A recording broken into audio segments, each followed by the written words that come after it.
I opened the door to my wife's lavish company party, a gift in hand, only to be greeted by the sight of her CEO, Alexander Pierce, on one knee proposing to my wife.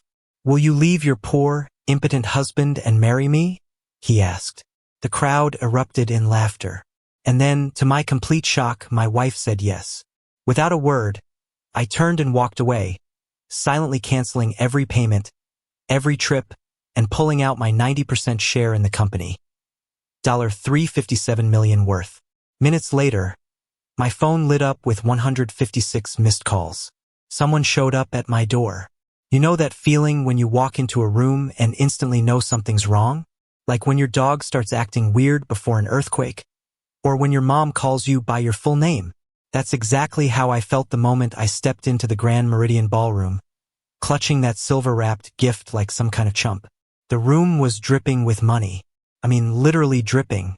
Crystal chandeliers hung overhead like frozen fireworks, casting prismatic light across marble floors so polished, they could probably double as an operating table. It was the kind of opulence that screamed, "We have more money than sense." In 14 different languages. Everyone was dressed to the nines Manhattan style. People looked like they just stepped off the cover of Forbes or Vogue, depending on their tax bracket. I'd spent 3 weeks hunting down this necklace, a limited edition piece from some hotshot designer in Milan whose name I couldn't pronounce without sounding like I was clearing my throat. The kind of jewelry that costs more than most people's cars and comes with its own insurance policy. Clara had mentioned it exactly once, 6 months ago, while scrolling through a fashion magazine at breakfast. But hey, that's what good husbands do, right? They remember the random stuff their wives say and then move heaven and earth to make it happen. The silver wrapping paper had taken me 20 minutes to get right. I'm a tech guy. I can write code that makes millions, but apparently, gift wrapping is where my talents hit a brick wall. Still, it looked decent enough, tied with this ridiculous ribbon that probably cost more per foot than most people spend on lunch. As I moved through the crowd, nodding at familiar faces and dodging air kisses from people whose names I'd forgotten, I started picking up on the vibe. There was this electric current running through the room, like everyone was in on some joke I hadn't heard yet. Conversations would stop mid-sentence when I passed, and then resume in hushed, excited whispers. Classic party behavior when drama is about to go down. The laughter started before I saw anything. Not the polite champagne bubble giggling you'd expect at a charity gala, but the kind of raw, ugly laughter that makes your stomach drop, the sound people make when they're watching someone else's life implode in real time. I followed the noise toward the front of the ballroom where a small stage had been set up, probably for the evening speeches about whatever cause we were supposedly supporting that time. And that's when I saw him, Alexander Pierce, 6 feet 2 inches of perfectly sculpted arrogance, down on one knee like some kind of rom-com hero. Except this wasn't Netflix, and I wasn't watching from my couch with a bag of Cheetos. He had a microphone in his hand, because of course he did, and his voice was carrying across the entire ballroom with crystal clarity. "Will you leave your poor, impotent husband and marry me?" he asked. The words hit me like a freight train made of pure humiliation. Poor impotent. I'd made this man richer just by existing in the same tech ecosystem as him. My patents alone had probably funded his last yacht. Impotent. Well, that was just factually incorrect. But apparently we were playing fast and loose with the truth tonight. The crowd was eating it up. Hundreds of Manhattan's finest, all united in their collective enjoyment of my public destruction. I could see phones coming out because nothing says I was here like filming someone's marriage dissolving in high definition. Social media was about to have a field day. But the real gut punch was still coming. Clara, my wife of 7 years, the woman who'd stood in our kitchen that morning asking if I thought her dress made her look fat. The same woman I'd bought a ridiculously expensive necklace for, looked down at Pierce with this smile I'd never seen before. Not the smile she gave me when I brought her coffee in bed, or the one she wore during our wedding photos. This was something else entirely, something that made my chest feel like someone had reached in and scooped out everything important. "Yes," she said, clear as day, loud enough for the microphone to catch. The roar that followed was deafening. Applause, cheers, whistles, like they just witnessed the Super Bowl touchdown instead of the systematic destruction of my life. I stood there, still holding that stupid gift box, watching my wife accept a proposal from another man while hundreds of people celebrated, as if they just witnessed the entertainment highlight of their year. Pierce stood up, swept Clara into some dramatic Hollywood kiss, and the crowd went absolutely wild. Someone near me actually hooted. Another person started a slow clap that quickly became thunderous applause. I felt like I was watching it all happen to someone else, like I'd accidentally walked into the wrong movie theater and couldn't find the exit. The smart play would have been to storm out, maybe throw the gift box at Pierce's perfectly styled head. Definitely cause some kind of scene that would at least give me the satisfaction of ruining their moment. That's what they were expecting. Hell, that's what they were hoping for. Nothing entertains rich people quite like watching someone else lose their _ in public. But here's the thing about being in tech for 15 years. You learn to play the long game. You learn that the best revenge isn't served hot. It's served methodically, systematically, with the kind of precision that would make a Swiss watchmaker weep with joy. So, instead of giving them the meltdown they wanted, the dramatic confrontation they were all secretly recording on their phones, I did something that probably confused the hell out of everyone in that room. I turned around. No shouting, no scene, no thrown objects or dramatic declarations. I just pivoted on my heel like I was leaving a particularly boring board meeting and started walking toward the exit. The gift box stayed firmly in my hands, because damned if I was going to leave behind a 3-month salary's worth of Italian craftsmanship for these vultures to pick over. The crowd's energy shifted as I moved. You could feel the confusion rippling through the room like a wave. This wasn't the script they'd expected. Where was the rage? The tears? The public breakdown that would give them something to gossip about for months? I kept walking past the champagne fountain that probably cost more than most people's annual rent, past the ice sculptures that were already starting to melt under the heat of everyone's anticipation, past the string quartet that had stopped playing to watch the drama unfold. My footsteps echoed on the marble, steady, deliberate, completely unbothered. Behind me, I could hear Pierce trying to restart the party atmosphere, his voice booming through the microphone about love conquering all and new beginnings. Classic CEO move. When in doubt, give a speech. But even his practiced charisma couldn't quite cover the awkward energy I'd left in my wake. The doorman, different guy than usual, probably hired especially for tonight, opened the massive brass doors for me with a look of professional confusion. I nodded my thanks and stepped out into the cool Manhattan night, where the city's honest chaos felt refreshingly real compared to the manufactured drama inside. I just escaped. My Uber was already waiting. I called the moment I heard Pierce's voice on that microphone because I may be a lot of things, but stupid isn't one of them. The driver glanced at me in the rearview mirror as I settled into the back seat, probably wondering why someone was leaving such a fancy party so early, still clutching a silver gift box like it contained the secrets of the universe. "Rough night?" he asked, because Uber drivers in New York have apparently never met a personal boundary they couldn't cross. "Getting better by the minute," I told him, and I meant it. As we pulled away from the Grand Meridian, I caught a glimpse of the ballroom through the massive windows. The party was back in full swing. Pierce and Clara were probably already planning their future while the crowd celebrated their successful humiliation of the guy who'd just walked out. They thought they'd won something tonight. Poor bastards had no idea what was coming. The gift box sat in my lap, still perfectly wrapped, still unopened. Inside was a necklace that Clara would never wear, bought by a husband who apparently no longer existed. But that was fine. I had other plans for my money now. Better plans. Plans that didn't involve funding my own public humiliation or buying jewelry for women who thought poor and impotent were accurate descriptions of the man who'd built their entire lifestyle from scratch. The city lights blurred past the window as we headed uptown. And for the first time in months, I felt something I'd almost forgotten. Clarity. Tonight had been a gift in its own twisted way. Clara and Pierce had just handed me the justification I needed to do what I'd been too polite, too civilized, too stupidly loyal to do before. They wanted to play games with my life. Perfect. I'd been playing games since before Pierce learned how to tie his first necktie. And I'd never lost one yet. The real party was just getting started when I stepped into my penthouse. Felt different tonight. Not physically, nothing had changed in that sense. The ridiculously expensive furniture Clara had insisted on was still there, as was the same pretentious art that cost more than most people's houses, hanging on the walls like silent judgments.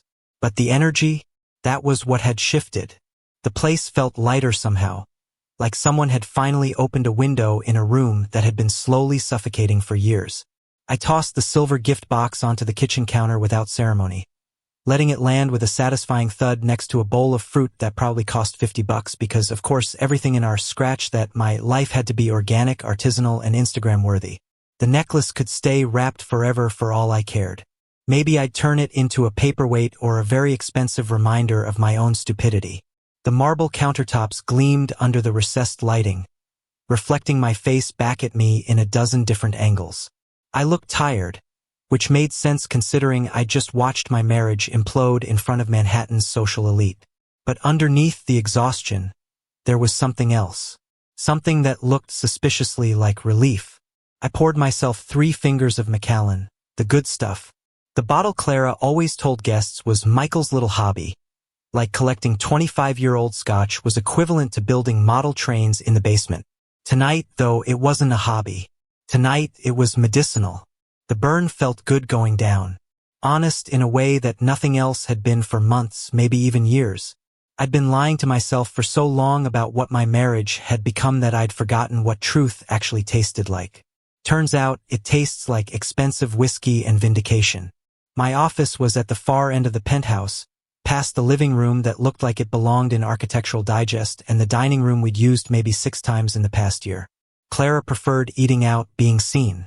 She called it networking, though I'd started to suspect her networking involved a lot more one-on-one meetings with certain billionaire CEOs than I'd originally thought. The office was the only room in the place that was actually mine. Clara had decorated everything else with the help of some hotshot interior designer whose name she dropped constantly. But my office was off-limits.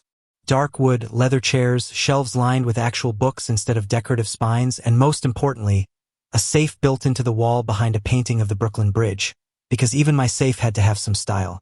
I sat down at my desk, the same one I'd bought when Clara Jin was still operating out of a cramped office space in Soho.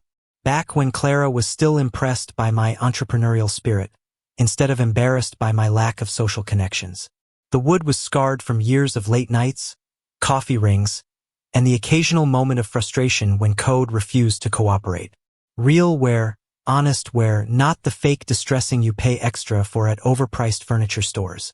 The safe opened with a series of beeps, and I pulled out the black leather folder that had been sitting there for 3 years, untouched, but not forgotten.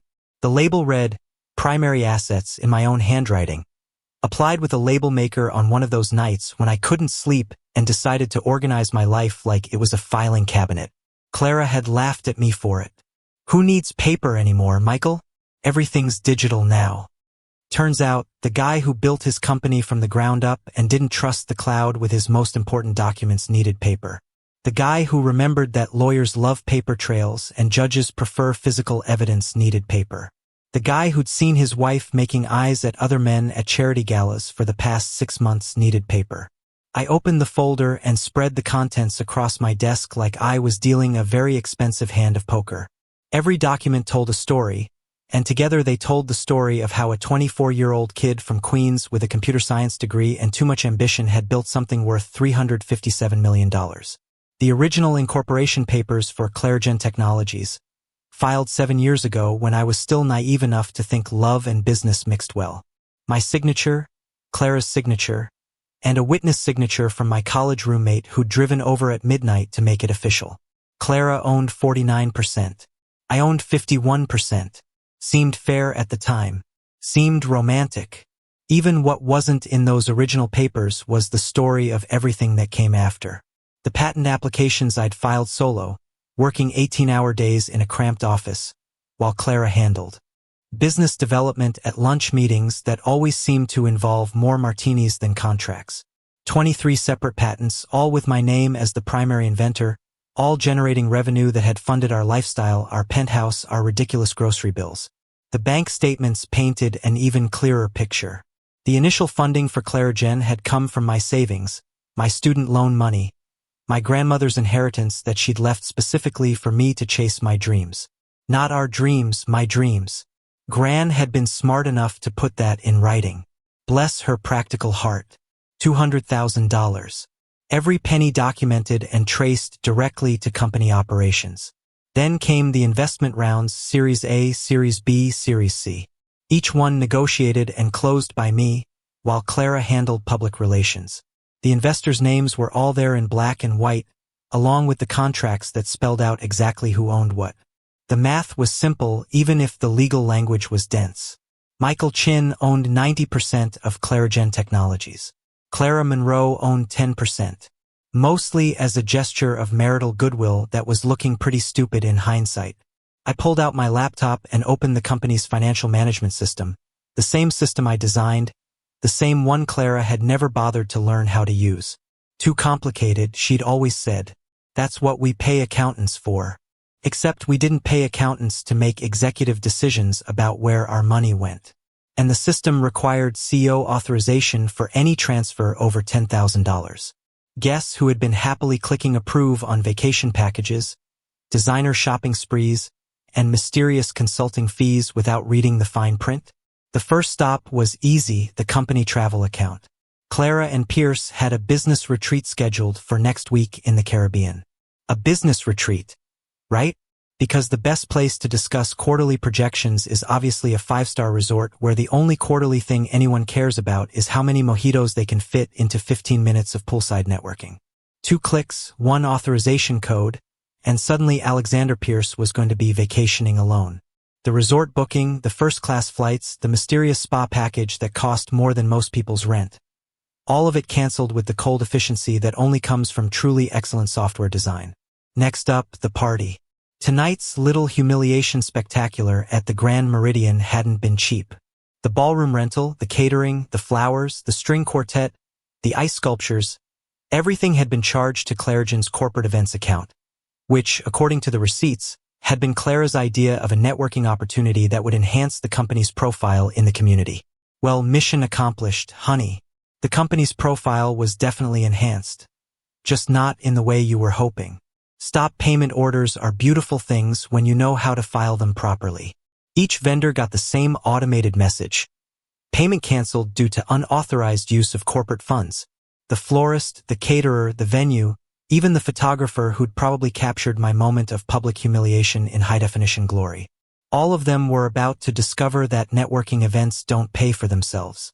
But the real nuclear option was sitting right there in front of me, glowing on my laptop screen like the business equivalent of a big red button marked "Do Not Press." The operational account, $357 million, managed by executive override, requiring my personal authorization for any withdrawal over $50,000. Clara thought she was the CEO. The board thought she was the CEO. Hell, half the tech blogs in Manhattan thought she was the CEO. But being the public face of a company and actually running it are two very different things. And the difference is usually measured in who controls the money. I'd built multiple fail-safes into the system, partly because I'm paranoid, and partly because I'd watched too many startups get destroyed by internal politics. Every major decision required 2 signatures, mine and Clara's. Every financial transfer needed executive authorization. Every change to company structure needed board approval.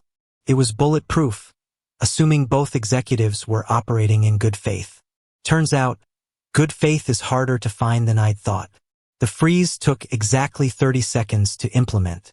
1 dialog box, 1 confirmation screen, 1 final click, and suddenly, Clarigen Technologies was operating under emergency financial protocols. No transfers, no payments, no access to operational funds without direct authorization from the primary stakeholder. That would be me, in case anyone was wondering. My phone started buzzing almost immediately. Text messages, missed calls, voicemails piling up like digital snow. Clara's name flashed on the screen, then Pierce's, then numbers I didn't recognize but could probably guess. The party was probably still going strong, but somewhere in the Grand Meridian ballroom, someone was getting very bad news about their credit cards. I turned the phone face down and poured another scotch. Outside, Manhattan glittered like a circuit board. Millions of lights, representing millions of lives. Most of them more honest than the one I'd been living for the past few years. The city never slept, which was perfect because I had a feeling I'd be up for a while. The folder sat open on my desk, papers scattered like evidence in a crime scene, which, in a way, they were. Clara and Pierce had committed the perfect crime. They'd stolen my life, my dignity, and my trust, all while making me pay for the privilege. But they'd made one crucial mistake. They'd assumed that being married to someone meant you owned them, that signing a few papers made you equal partners, regardless of who did the actual work. They'd forgotten that in business, like in code, the person who builds the system gets to decide how it runs. And I was just getting started. I woke up at dawn feeling better than I had in months, which probably says something deeply concerning about the state of my marriage. Sorry, former marriage, but I wasn't in the mood for self-analysis. The morning light streaming through my floor-to-ceiling windows felt different somehow.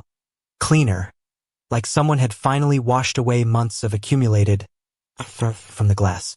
My phone looked like it had survived a digital apocalypse. 47 missed calls, 83 text messages, and enough voicemails to fill a small novel about betrayal, panic, and what I could only assume was a lot of very creative swearing. Clara's name dominated the call log like a desperate ex trying to explain why she'd keyed your car. Followed by Pierce, our CFO Janet Morrison, 3 different board members, and because this nightmare couldn't get any more surreal, my mother-in-law, Donna Monroe, calling me was like receiving a personal invitation to my own execution. That woman had never liked me, never thought I was good enough for her precious daughter, and never missed an opportunity to mention how much more successful Pierce was at dinner parties. The fact that she was calling now, probably to gloat about last night's public humiliation, was just the cherry on top of this whole Sunday. I turned the phone face down and went to make coffee instead. Real coffee. Not the pretentious single-origin, small-batch artisanal nonsense that Clara insisted on buying from some hipster cafe in Brooklyn where they charged $15. For what was essentially hot bean water with an attitude problem. Just good old-fashioned dark roast that could wake the dead and didn't require a _thesis on terroir to justify its existence. The kitchen felt enormous without Clara's morning routine cluttering it up. No yoga mats spread across the marble floors. No blender full of whatever green smoothie was trending on her Instagram feed that week. No passive-aggressive notes about whose turn it was to replace the water filter. Just me, my coffee, and the satisfying silence of a life that was finally my own. I'd spent the night doing math, which sounds boring until you realize that math, when applied correctly, can be the most devastating weapon in the world. Clara thought she destroyed me last night, but she'd actually just handed me the justification I needed to use every legal tool in my considerable arsenal. The numbers didn't lie. I own 90% of a company worth more than some small country's GDP, and I just locked down every penny of it. The best part? It was all completely legal. Bulletproof. Actually, I'd learned a long time ago that the difference between revenge and justice is usually just a matter of paperwork. And I'd always been very, very good at paperwork. My phone buzzed again. This time it was Patrick from the front desk, which meant someone was downstairs trying to get up to see me. Given the current state of my social calendar, this couldn't be good news. "Morning, Mr. Chun." Patrick's voice crackled through the intercom with the kind of professional concern that only comes from years of dealing with Manhattan's elite during their various personal crises. "Got a young lady down here. Elena Vargas says she works for your wife.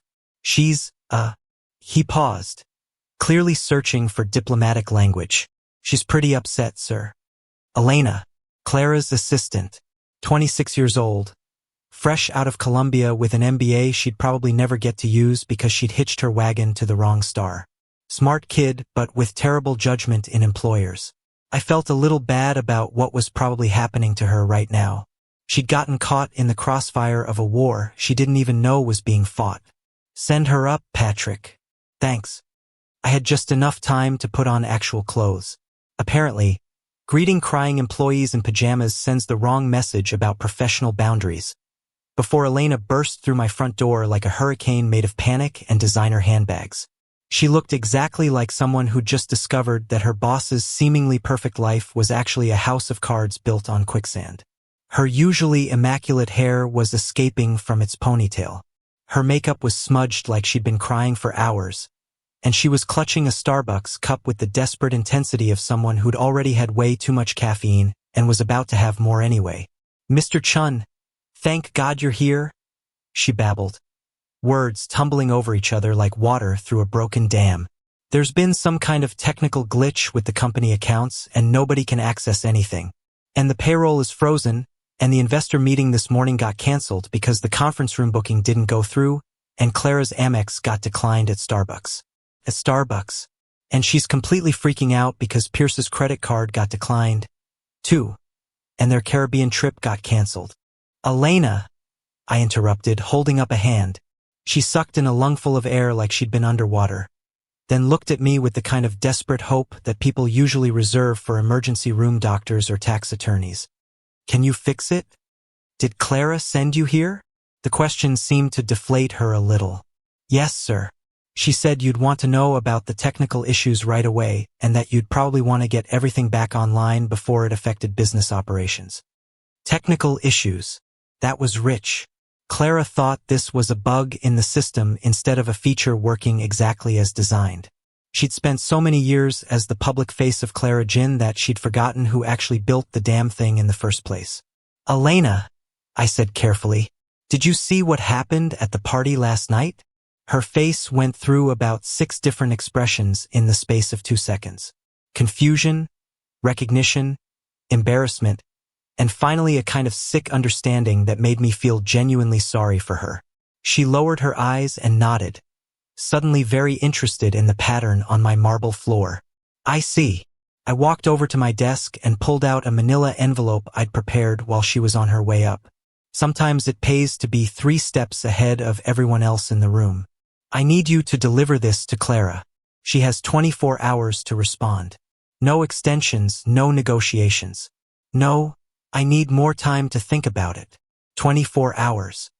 Elena took the envelope like it might explode in her hands, which, considering its contents, wasn't that far from the truth. "What should I tell her about the accounts, about the payroll, about the meetings?" "Tell her the truth," I said. "Tell her there are no technical glitches. Tell her the system is working exactly as designed. Tell her that sometimes when you burn bridges, you discover you're standing on the wrong side of the river." She blinked at me, clearly trying to process the metaphor while simultaneously dealing with the reality that her comfortable job had just evaporated around her like morning mist. "Mr. Chun, I don't understand what's going on." I poured myself another cup of coffee and considered how to explain corporate warfare to someone who'd probably spent the last few years believing that business was just a series of lunch meetings and PowerPoint presentations. Elena was collateral damage in this whole mess, but she was also old enough to figure out which way the wind was blowing. "Elena, how long have you been working for Clara?" 2 years, sir. "And in those 2 years, how many major business decisions have you seen her make without consulting me first?" She thought about it for a moment, her face cycling through the kind of realizations that usually come with a hefty dose of uncomfortable truth. I don't think I've seen her make any major decisions without you, sir. That's because she can't. Clara Jin isn't Clara's company. Elena. It never was. She's been the spokesperson, the public face, the person who smiles for the cameras and makes small talk at charity galas. But the code, the patents, the funding, the actual business decisions that matter, that's all been me from day one.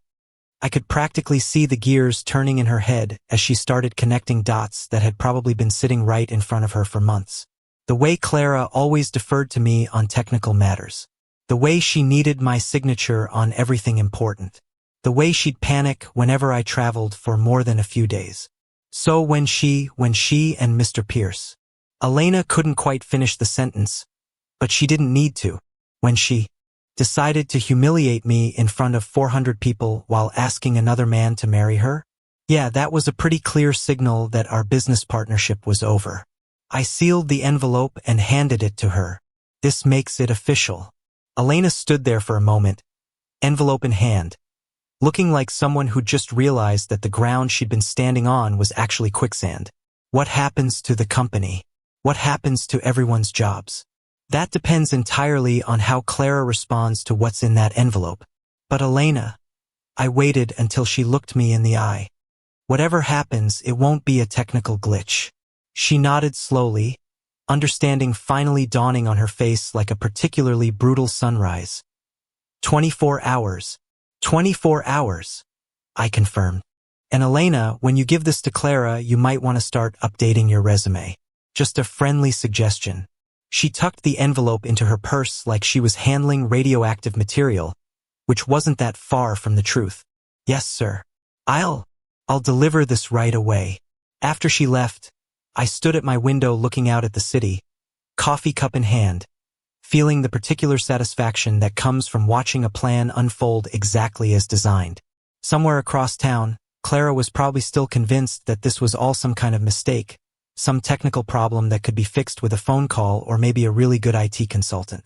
She was about to learn the difference between being the face of a company and actually owning it. The timer had started. 24 hours and counting.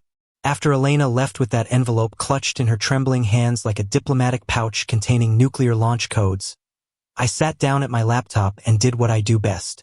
I wrote code. Except this time, instead of algorithms and user interfaces, I was coding Clara's new reality. Line by line, clause by clause, with the kind of mathematical precision that had made me millions and was about to unmake her entire world. The legal pad in front of me looked innocent enough. Just yellow paper and black ink. The same tools lawyers have been using to destroy lives for centuries. But what I was drafting wasn't just a contract. It was a masterpiece of strategic warfare disguised as corporate restructuring. Every sentence was a scalpel. Every paragraph a surgical strike designed to cut away the cancer that my marriage had become while leaving the healthy tissue of my company intact. I started with the nuclear option because why dance around the inevitable? Clara Monroe resigns as Chief Executive Officer of Clarigen Technologies. Effective immediately upon signature of this agreement. Simple, direct, and about as subtle as a brick through a window. No graceful transition period. No face saving. Stepping down to pursue other opportunities. Just a clean amputation of the infected limb. Clara had spent 7 years building her identity around being a tech CEO, even though she couldn't code her way out of a paper bag with a team of MIT graduates and an unlimited coffee budget. She loved the title, the respect it commanded at dinner parties. The way people's voices changed when she introduced herself as the head of a multimillion-dollar company. Watching her lose that was going to be almost as satisfying as watching Pierce try to explain to his investors why his newest acquisition just evaporated like morning mist. Next up, Alexander Pierce is permanently banned from any business involvement, consulting arrangements, or contractual relationships with Clarigen Technologies or any of its subsidiary companies. I took extra time crafting that one, making sure the language was airtight enough to survive any legal challenge Pierce's army of lawyers might throw at it. The man who'd humiliated me in front of Manhattan's elite was about to discover that public embarrassment was a luxury that came with a very expensive price tag. Pierce probably thought he was getting a 2-for-1 deal. Clara and her company, a ready-made empire handed to him on a silver platter, along with a grateful wife who'd never asked too many questions about his business practices. Surprise? __.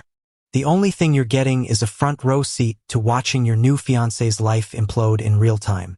The third clause was where things got personal.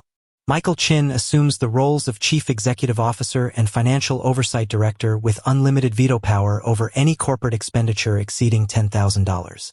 Translation: every coffee purchase, every lunch meeting, every designer handbag Clara tried to pass off as a business expense would now require my personal approval. I'd spent years watching our company credit cards get treated like some kind of magical money fountain that never ran dry, spa treatments disguised as wellness consultations, shopping sprees labeled as market research, vacations that somehow qualified as industry networking events. All of it funded by algorithms I'd written during 18-hour coding marathons, while Clara handled the creative side of the business from various 5-star resorts. The fourth term was where the math got really interesting.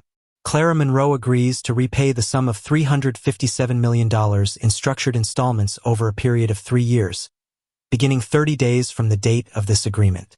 I'd done the calculations 3 times to make sure I had it right. Every penny she'd spent, every dollar she'd wasted, every cent that had funded her lifestyle while I built the actual business. All of it itemized, categorized, and ready for collection. $357 million. The number had a beautiful symmetry to it, like a piece of mathematical poetry written in corporate legalese. It represented every late night I'd spent debugging code while she attended charity galas. Every weekend I'd worked while she got spa treatments. Every vacation I'd missed while she worked with Manhattan's social elite. The fifth clause was about truth-telling, which seemed appropriate given the circumstances. Clara Monroe will issue a public statement within 72 hours acknowledging Michael Chun as the founder, primary architect, and majority stakeholder of ClaraGen Technologies, including full credit for all proprietary algorithms, patent applications, and strategic business decisions made between 2018 and 2025. 7 years of taking credit for my work. 7 years of letting tech journalists write articles about her visionary leadership while I stayed in the background like some kind of corporate ghostwriter. The woman who could barely use Excel without calling it support had somehow become the face of cutting-edge artificial intelligence development. Time to set the record straight with the kind of public correction that would make Wikipedia editors weep with joy. Clause number 6 was about lifestyle adjustments. All corporate benefits previously extended to Clara Monroe are hereby terminated, including but not limited to private jet access, unlimited corporate credit cards, executive assistant services, and preferential media access arrangements. No more first-class flights to conferences where she'd give speeches about innovations she didn't understand. No more corporate cards that magically paid for everything from groceries to vacations to that ridiculous monthly flower arrangement that cost more than most people's car payments. No more Elena running around Manhattan handling the 1,000 tiny details that made Clara's life run smoothly while she took credit for everyone else's work. The 7th and final term was my personal favorite. Clara Monroe agrees to a comprehensive non-disclosure agreement regarding all internal ClaraGen Technologies business practices, strategic decisions, and proprietary information for a period of 5 years from the date of this agreement. This includes, but is not limited to memoir publication, media interviews, podcast appearances, speaking engagements, and any other form of public commentary regarding her former role or relationship with the company. 5 years of silence. 5 years where she couldn't write tell-all books about her journey as a female tech entrepreneur. Couldn't give interviews to business magazines about overcoming challenges in a male-dominated industry. Couldn't turn our divorce into some kind of feminist rallying cry about corporate sexism. The woman who'd built her entire career on talking about work she didn't do was about to discover what it felt like to have nothing to say. I read through the terms one more time, checking each clause for loopholes, ambiguities, or emotional language that might give Clara's lawyers something to work with. The document was clean, professional, and utterly devastating. Exactly what you'd expect from someone who'd spent 15 years learning that the difference between winning and losing in business was usually just a matter of reading the fine print. The beauty of it was that everything was completely legal. Harsh, maybe career-ending, definitely, but legal. Clara had signed contracts 7 years ago that gave me majority control of the company, and she'd been spending corporate money like it was her personal checking account while publicly humiliating the person who actually owned the business. Any decent lawyer would take one look at this document and advise their client to sign it immediately before I decided to get creative with the terms. I printed 7 copies, 1 for Clara, 1 for my lawyer, 1 for the company files, and 4 extras because, in my experience, important documents had a tendency to disappear at precisely the wrong moment. Each page came out of my laser printer with crisp, professional formatting that would look great in court if things went sideways. The envelope sat on my desk like a loaded weapon, which in many ways it was. Inside was the complete restructuring of Clara's life. The mathematical precision of justice served with corporate efficiency. She'd spent the last 12 hours thinking this was all some kind of technical glitch, some temporary inconvenience that could be fixed with the right phone call or maybe a romantic gesture designed to smooth things over. Poor Clara had no idea that she wasn't dealing with a technical problem. She was dealing with a comprehensive solution to the problem of being married to someone who thought public humiliation was an acceptable form of entertainment. I sealed the envelope with the kind of satisfaction that usually came with shipping a perfect product or solving an impossible coding problem. Elena would deliver this to Clara. Clara would read it with whatever was left of her morning coffee, and then the real negotiations would begin. Except there wouldn't be any negotiations. There would just be acceptance signatures and the systematic dismantling of everything she thought she'd built on the foundation of my work. The clock on my computer showed 11:47 a.m. Clara had until 11:47 a.m. tomorrow to sign these papers and begin her new life as a private citizen with a very large debt and a very small future. 24 hours and counting. Time to see if she was better at math than she'd ever been at actual business. I'd been expecting the knock since about 10 o'clock, which was roughly when Clara would have finished her third bottle of wine and moved past the "this is just a misunderstanding" phase into full-blown panic mode. What I hadn't expected was for her to wait until 11:30 p.m., which showed either remarkable self-control or a desperate attempt to find some other solution before resorting to begging her soon-to-be ex-husband for mercy. The pounding on my door wasn't the polite, measured knock of someone who still had their dignity intact. This was the frantic hammering of someone who had just realized that their entire life was built on quicksand and the tide was coming in fast. 3 sharp bursts, pause, 3 more bursts, pause. The rhythm of genuine desperation mixed with expensive wine and the kind of mistakes that keep you up at night for the rest of your natural life. I took my time getting to the door, partly because making Clara wait felt like a small but satisfying form of justice, and partly because I wanted to savor this moment. For 7 years, she'd held all the power in our relationship. The social connections, the public recognition, the ability to make me feel like a supporting character in my own life. Tonight, the tables had finally turned, and I was going to enjoy every second of watching her realize it. When I opened the door, Clara looked like she'd been hit by a tornado made entirely of consequences. Her perfectly styled hair was disheveled, escaping from whatever expensive updo she'd worn to impress Pierce's social circle. Her makeup, usually applied with the precision of a professional artist, was streaked down her cheeks in mascara rivers that told the story of several hours' worth of crying.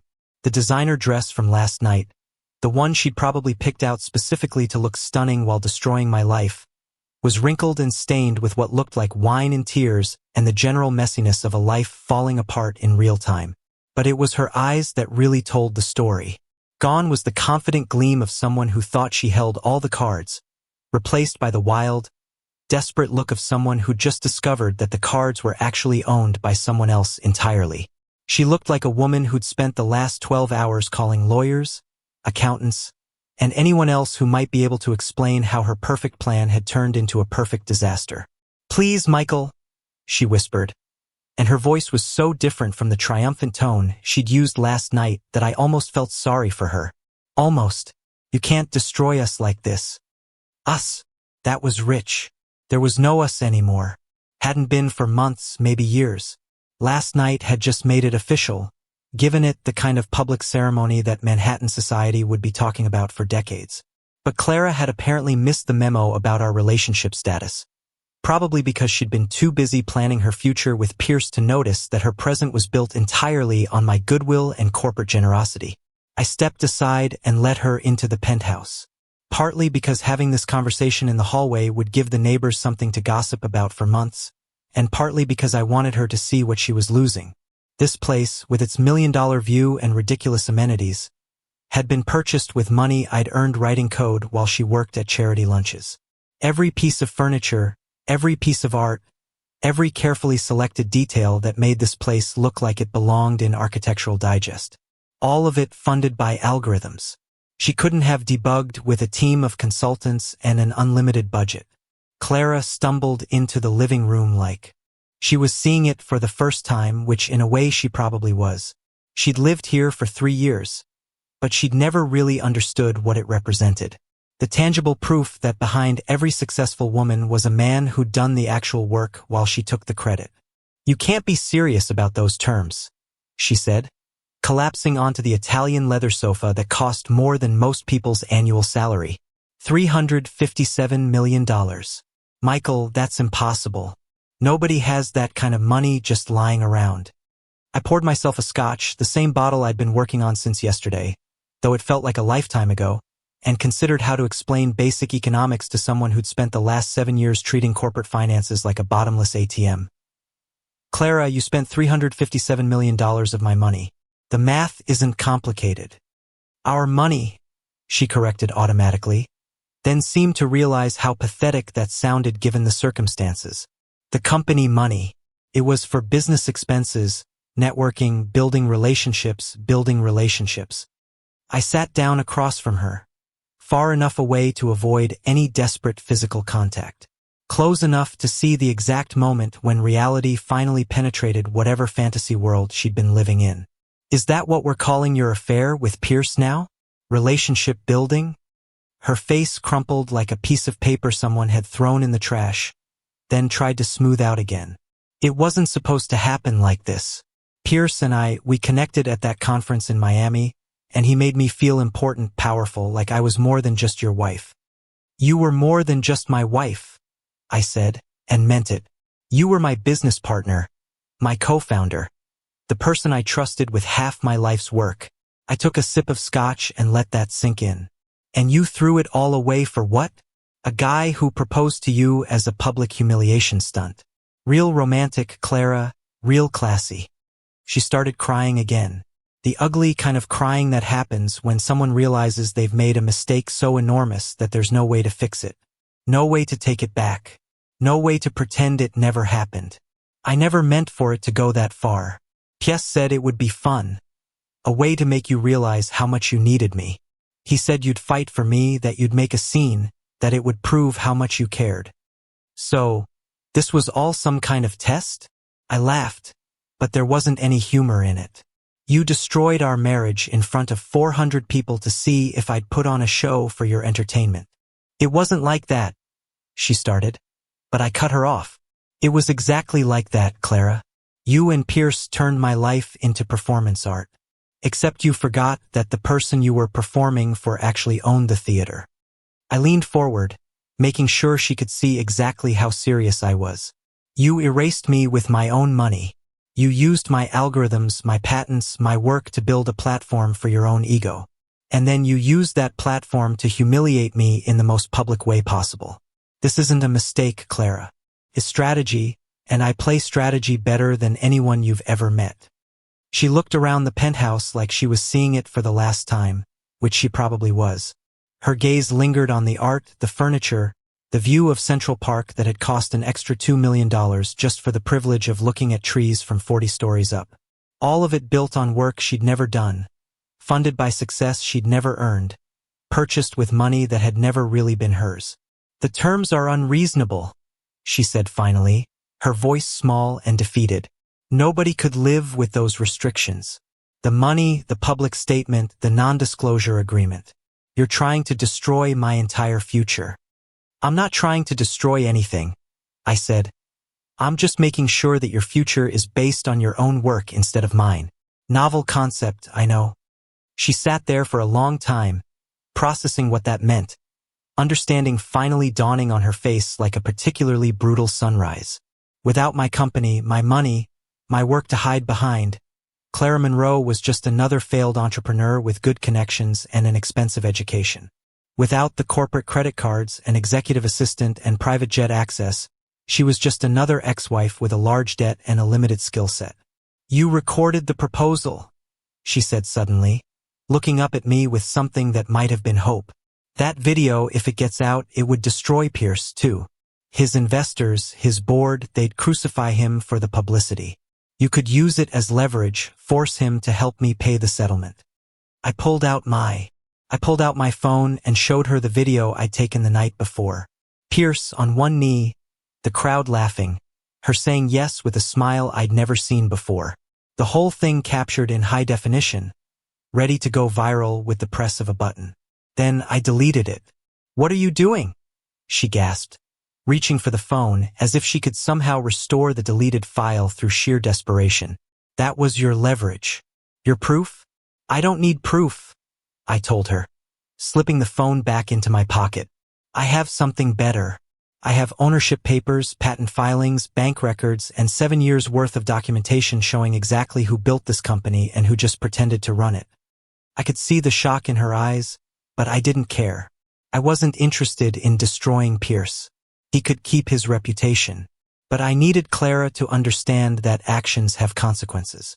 Clara looked at me as if I had just sprouted a second head. You're not going to ruin Pierce after what he did to you.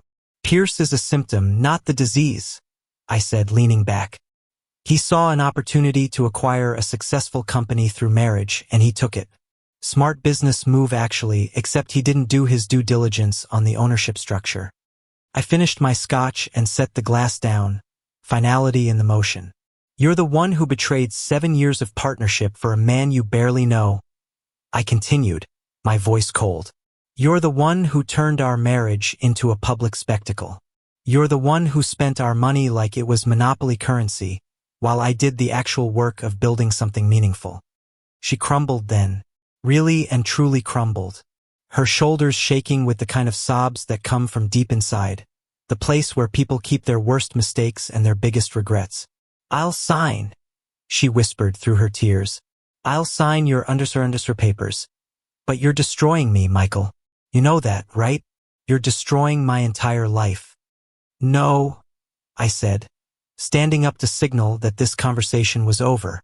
I'm just making sure your life reflects your actual contributions to our partnership. I walked to the door and held it, open for her. You have until tomorrow at noon to sign those papers, Clara. After that, the terms get significantly worse. She walked past me like a woman going to her own execution, which, in a way, she was. At the door, she turned back one more time. Mascara streaked, dignity abandoned. Looking for any sign that I might reconsider. That this might all be some elaborate negotiation tactic that could still be resolved with the right combination of tears and promises. This isn't you, Michael, she said. This cold, calculated revenge. It's not who you are. You're right, I told her, and closed the door. It's who I've become. And frankly, I like him better than the guy who let you spend 7 years taking credit for his work. The penthouse felt different after she left. Lighter, cleaner, like someone had finally opened all the windows and let the stale air escape. I poured another scotch and stood at the window, looking out at Manhattan's glittering skyline, feeling something I hadn't felt in years. Peace. The kind that comes from finally matching your actions to your principles, from stopping the pretense that being nice was more important than being honest. Clara had less than 12 hours to sign those papers. And for the first time since this whole mess started, I was genuinely curious to see what she'd choose. Friday morning hit Manhattan like a freight train made of caffeine and corporate anxiety. And I was dressed for war. Navy blue Tom Ford suit, Italian leather shoes that cost more than most people's rent, and a tie Clara had bought me for our 5th anniversary. Back when she still pretended to care about the details that made a marriage work. The irony of wearing her gift to her professional execution wasn't lost on me. But then again, I'd always appreciated good symbolism. The elevator ride to the 43rd floor felt longer than usual, probably because I was sharing it with 3 junior executives who kept glancing at me like I was carrying a bomb, which, in a way, I was. The bomb was made of legal documents and mathematical precision, but it was still going to level everything these people thought they knew about corporate hierarchy at Clarigen Technologies. The glass-walled boardroom looked like a fish tank full of very expensive, very nervous fish. 12 board members sat around a conference table that had cost more than some people's houses. Each one trying to look calm while simultaneously calculating how this morning's meeting was going to affect their stock options, their reputations, and their ability to explain to their spouses why they'd backed the wrong horse in what was obviously a very complicated game of corporate chess. Janet Morrison, our CFO, was shuffling papers at the head of the table like she was dealing cards in the world's most expensive poker game. She'd been with the company for 4 years, had an MBA from Wharton, and a nervous habit of clicking her pen when she was stressed. This morning, the pen clicking sounded like a metronome counting down to an execution. Clara sat at the far end of the table, as far away from me as the room's geometry would allow. She looked like she'd spent the night in a blender set to career destruction.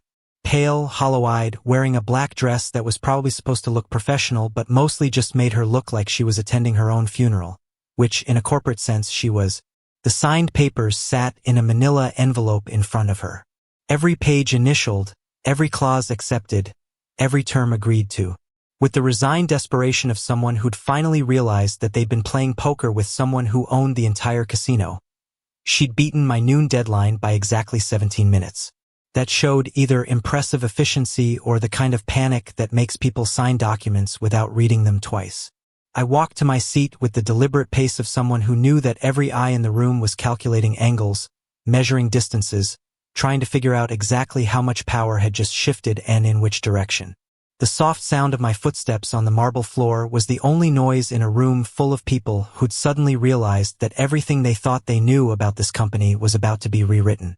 "Good morning," I said, settling into my chair with the kind of calm that comes from holding all the cards in a game where everyone else is still trying to figure out what game they're playing. "Thank you all for being here on such short notice." The board members exchanged glances like they were at a tennis match and couldn't figure out who was serving next. These were smart people, investment bankers, tech executives, former CEOs who'd built and sold companies worth more than some country's GDP. But right now, they looked like freshmen who'd walked into the wrong classroom and were too embarrassed to leave. "Before we begin," I continued, pulling out my own copy of Clara's signed agreement, "I want to make sure everyone understands exactly what we're discussing today. As of this morning, there have been some significant changes to Clarigen's executive structure." Clara looked like she wanted to disappear into her chair, maybe tunnel straight down through the floor and emerge somewhere in New Jersey where nobody knew her name or her recent history of spectacularly bad decision-making. But she was trapped in this room, trapped in this moment, trapped in the consequences of thinking that public humiliation was an acceptable form of corporate strategy. "Effective immediately," I announced, my voice carrying the kind of authority that comes from actually knowing what you're talking about. "Clara Monroe has resigned from her position as Chief Executive Officer of Clarigen Technologies." The silence that followed was so complete you could have heard a stock price drop. Janet's pen clicking stopped mid-click, frozen in the air like a conductor's baton at the end of a symphony. 3 board members looked like they were having simultaneous heart attacks, which was probably just their portfolios flashing before their eyes. "Additionally," I continued, "because why stop at one bombshell when you can detonate the entire arsenal? I will be assuming the role of Chief Executive Officer, as well as the newly created position of Financial Oversight Director with comprehensive veto authority over all corporate expenditures exceeding $10,000. Now the board members were really starting to sweat. Financial oversight with veto power meant that every country club membership, every corporate retreat, every consulting fee that had mysteriously found its way into various expense accounts was about to undergo the kind of scrutiny usually reserved for tax audits and criminal investigations. "Furthermore," I said, watching their faces cycle through the 5 stages of corporate grief, "Alexander Pierce has been permanently banned from any involvement with Clarigen Technologies, including consulting arrangements, partnership discussions, or casual visits to our coffee machine." That last part was my own addition. Not technically in the legal documents, but I felt it was important to establish the scope of Pierce's banishment. The man who'd proposed to my wife as a form of public entertainment was about to discover that some theaters don't allow return engagements. Clara finally found her voice, though it came out as more of a croak than actual human speech. I need to make a statement." She stood up slowly like someone who'd aged about 10 years in the past 48 hours, and looked around the room at faces that had once smiled at her with professional respect and were now regarding her with the kind of cautious sympathy usually reserved for traffic accidents and natural disasters. "I want to acknowledge," she began, her voice cracking like thin ice under pressure, "that Michael Chun is the founder, primary architect, and majority stakeholder of Clarigen Technologies. He developed our core algorithms, filed our patents, and made the strategic decisions that built this company into what it is today." The board members were now looking back and forth between us like they were watching a very expensive, very slow-motion car crash. This wasn't just a resignation. This was a complete confession. The corporate equivalent of pleading guilty to charges of taking credit for someone else's work while spending their money on personal luxuries. "I was the public face of the company," Clara continued, each word seeming to cost her something essential. "But Michael was always the actual CEO. The algorithms that power our AI systems, the patents that protect our intellectual property, the business model that generates our revenue. All of that came from his work, his vision, his funding." Janet Morrison looked at me, a stunned expression on her face, as the board members processed the truth of Clara's statement, like someone had just explained quantum physics to her using interpretive dance. She'd been the CFO for 4 years and had apparently never bothered to check who actually owned the company she was helping to run. The other board members were doing the kind of mental calculations that happen when smart people realize they've been fundamentally wrong about something important for a very long time. I take full responsibility, Clara said, for misrepresenting my role in the company's success, and I apologize to the board, to our investors, and to Michael for any confusion my actions may have caused. She sat down abruptly like someone had cut her strings, and the room fell back into the kind of silence that follows major earthquakes or stock market crashes. Everyone was waiting to see what would happen next. What other revelations might be coming, how much more of their understanding of reality was about to be revised. I stood up and walked to the whiteboard at the front of the room, picking up a marker that probably cost more than most people spend on office supplies in a year. Let me show you some numbers that might clarify the situation. The math I wrote on that board told the story of 7 years in corporate shortstory revenue generated by Michael Chin's patents, $847 million. Corporate expenses authorized by Clara Monroe, $357 million. Actual business decisions made by Clara Monroe without Michael Chin's input, 0. Actual lines of code written by Clara Monroe, also 0. These numbers represent the foundation of ClaraGen Technologies, I said, turning back to face a room full of people who were finally understanding what they'd been looking at for the past 4 years. Clara has been an excellent spokesperson, a talented networker, and a very effective public representative, but she has never been the CEO in any meaningful sense of that title. I walked back to my seat and pulled out the operational account access cards that I printed that morning. As of right now, I'm lifting the emergency financial freeze that's been in place since Wednesday night. All legitimate business operations will resume immediately. All frivolous expenditures will be subject to review under the new oversight protocols. The relief in the room was almost tangible. These people had spent 2 days thinking their company was having some kind of technical meltdown, watching payroll freeze and credit cards get declined while they tried to figure out what kind of crisis they were managing. Now they understood that it hadn't been a crisis at all. It had been a hostile takeover by the person who'd actually owned the company all along. Are there any questions? I asked, though my tone made it clear that this wasn't really a discussion so much as an announcement. Janet raised her hand tentatively, like a student who wasn't sure she wanted to know the answer to her own question. What happens to Clara's equity in the company? Clara retains her 10% ownership stake. I said, though she'll be repaying her unauthorized expenditures according to the settlement agreement she signed this morning. Her equity will serve as collateral for that debt. Translation: Clara would still technically own part of the company, but every penny of profit from that ownership would go directly toward paying back the fortune she'd spent on corporate credit cards and executive perks. She'd be working for free for the next 3 years, assuming the company remained profitable enough to generate the kind of returns that could cover her debt. The meeting ended with the kind of subdued efficiency that follows major power shifts. Board members filed out quietly, probably heading straight to their phones to call lawyers, accountants, and anyone else who might be able to explain how they'd managed to miss such a fundamental misunderstanding about corporate structure.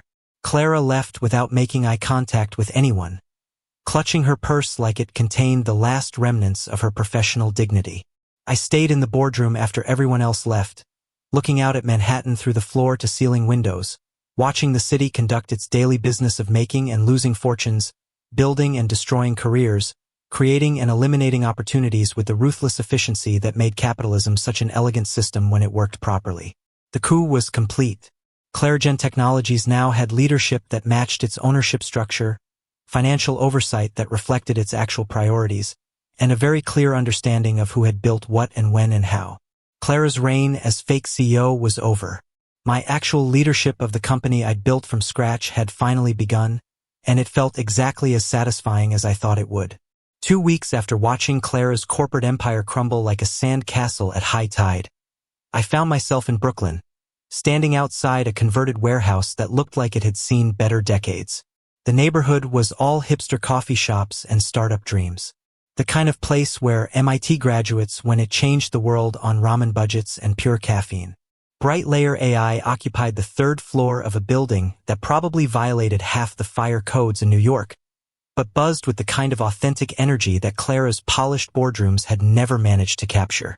No marble floors or Italian leather furniture here, just folding tables covered in laptops, white bars covered in algorithms that actually meant something, and the beautiful chaos of people building something real. Leia Chun was 26, barely 5't tall, and could debug code that would make senior engineers weep.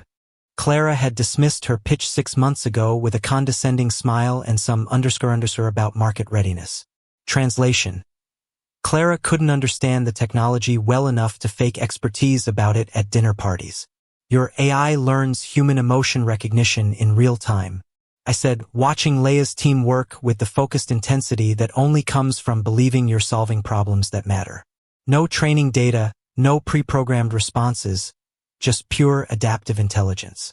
Leia nodded, her eyes lighting up with the kind of passion Clara had never shown for anything that couldn't be photographed for Instagram. Most AI systems are just elaborate pattern matching.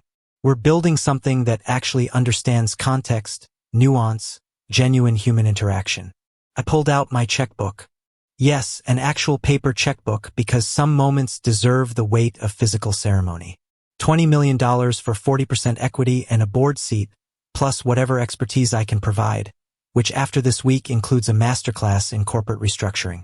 She stared at the check like it might disappear if she blinked. You're serious? Just like that, Clara taught me something valuable, I said, watching her team celebrate in the background as words spread through the warehouse. The difference between real innovation and expensive performance art. This is real work, Leia. This is the kind of company I should have been building all along. Standing in that warehouse, surrounded by engineers who understood that code was poetry and innovation was art, I felt something I hadn't experienced in years. Purpose. The kind that comes from betting on people who care more about solving problems than looking good while failing to solve them. This was what building actually felt like. Café Solstice was Clara's choice, which told me everything I needed to know about her current state of mind. She'd picked the most anonymous coffee shop in Manhattan. No celebrity sightings, no society photographers, just overpriced lattes and the kind of carefully curated anonymity that rich people pay extra for when their lives implode in public. She looked smaller somehow, sitting across from me in a corner booth that probably cost less than her usual lunch meetings. Gone were the designer power suits and the confidence that came from spending other people's money on personal luxuries.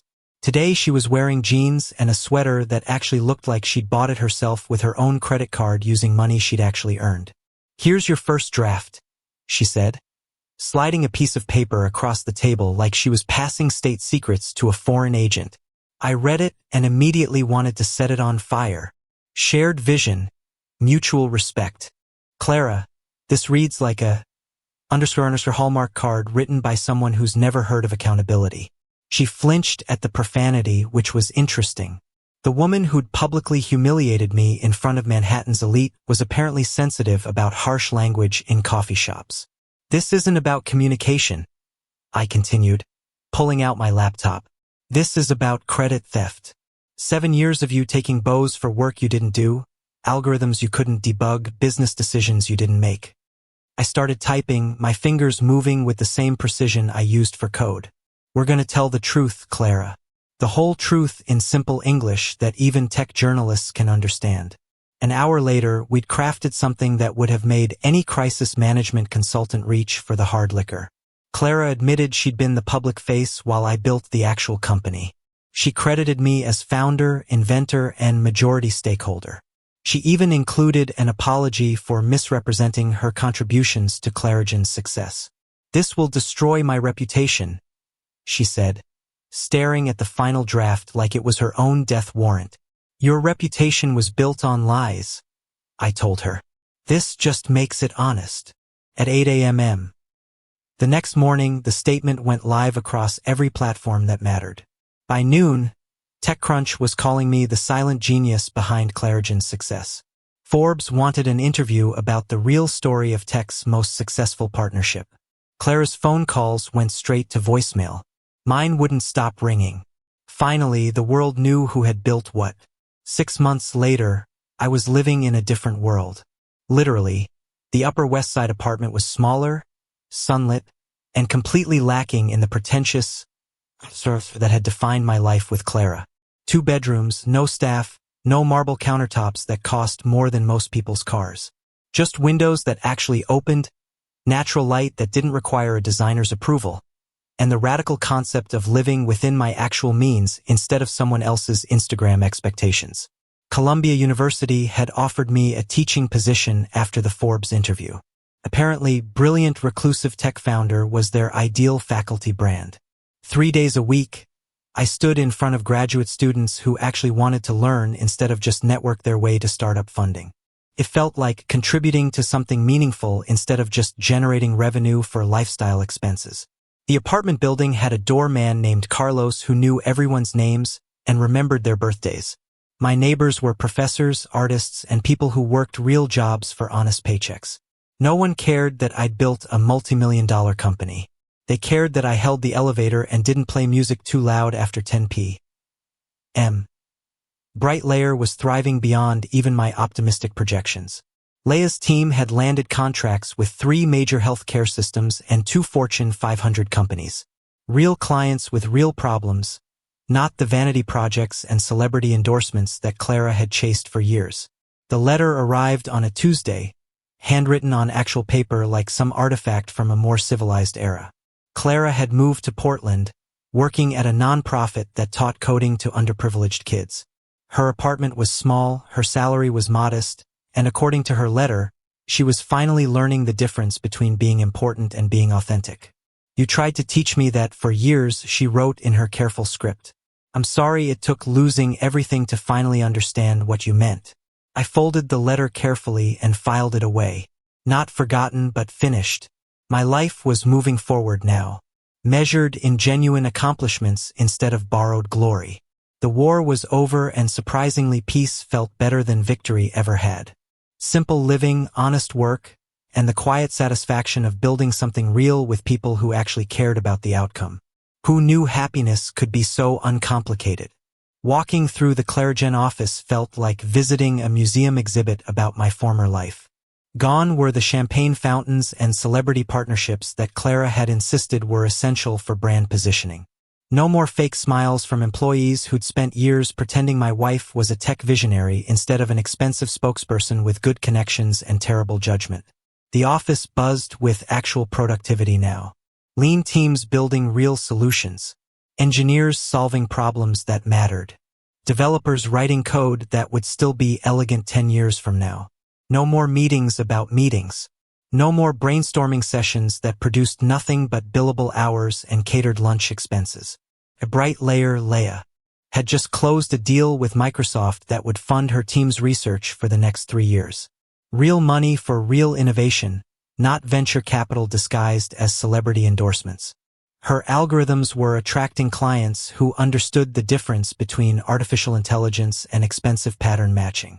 My Columbia students were defending dissertation proposals that would have impressed researchers at MIT. Kids who'd learned to code because they wanted to solve problems, not because they wanted to network their way into tech celebrity. Watching them present their work reminded me why I'd started programming in the first place. The pure joy of making something elegant work perfectly. Back home, I brewed coffee in my own kitchen and looked out at Central Park through windows that opened to actual fresh air. No staff, no pretense, no performance art disguised as domestic life. Just the quiet satisfaction of living honestly, working meaningfully, and choosing my own priorities instead of funding someone else's ego. The war was over. Clara and Piers had their consequences. She was teaching kids in Portland. He was explaining to investors how his acquisition strategy had backfired so spectacularly. But my victory wasn't their punishment. My victory was freedom. Freedom to build what mattered, to choose what counted, to live without pretending that expensive was the same as valuable. I'd spent 7 years funding someone else's fantasy about what success looked like. Now I was living my own definition of what it actually felt like. Peace, purpose, the quiet triumph of finally matching your life to your values. Some victories don't need audiences. Some wins are worth more than applause.